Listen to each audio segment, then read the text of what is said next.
Hey y'all, I'm Krystal and welcome back to my Texas garden. Today we're going to find out how my heat-loving cilantro alternatives are doing. Now if you're new around here, welcome! And if you're all about gardening naturally, go ahead and hit that subscribe button. And don't forget to smash the bell icon so you're notified every time I post a new video. So today, we're following up on a video that I posted over 2 months ago where I planted cilantro and papalo, two heat-loving cilantro alternatives. And if y'all missed that video, I'll go ahead and link that for you right here. Sadly, the cilantro seeds that I planted never germinated. I'm actually not too sure why. I don't know if it's something that I did or if they were bad seeds.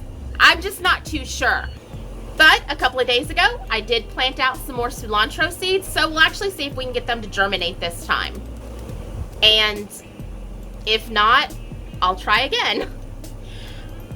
I can be stubborn that way. Now let's talk about those papalo seeds. So in the video, I explained that I had already planted in the stackable planters 3 seeds in each planter. I have 2 sets of planters, so 6 seeds total. And how none of them germinated. I mean none germinated. That's when I decided to take all the seeds that I have and put them into one pot.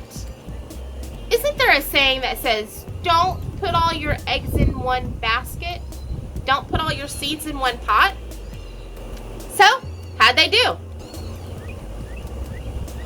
I got them to germinate. So how did I get the papalo seeds to germinate for me this time? Dumb luck. It was just dumb luck. So let me tell you guys what I have learned in growing these papalos. I have learned they like water and lots of it. So about a week after I planted the papalo seeds into this pot, I had 1 seedling emerge. And from all the research that I did, I only expected 1 or 2 to actually germinate. So I was really thrilled when I saw the first one germinate. About a week later, 2 more germinated. So yeah, I was really thrilled then. So about a month later, I was actually able to harvest my first papalo leaves. And here is where the dumb luck falls into place. About 2 weeks later, we were inundated with about 3 days of heavy downpour rain in this area. I'm talking lots and lots of rain. All of the low spots in the garden and in the yard were completely filled with water, tons and tons of rain. The first thing I noticed with all of the rain is that my papalo exploded. They started growing so incredibly fast. I mean, like an inch a day fast. Really, really fast. That's when I decided to keep the papalo very, very wet. Then about a week later, I started seeing little seedlings emerge. And at first, I thought they were weed seeds that had blown in from the storm. But experience told me to leave them alone. And sure enough, they were baby papalos.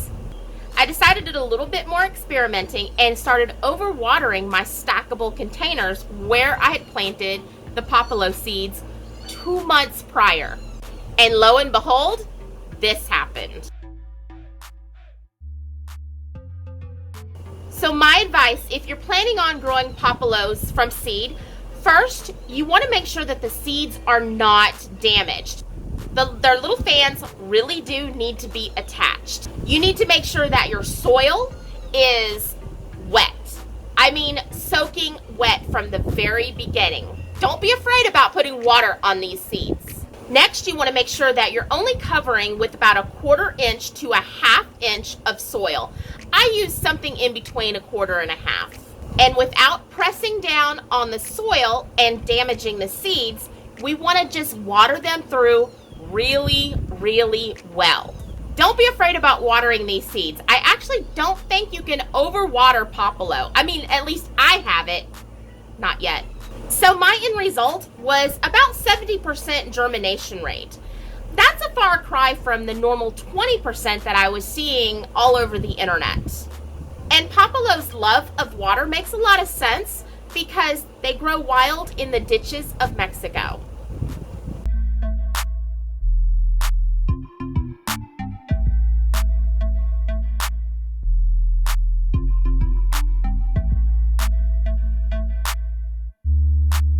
All right, so it's experiment time.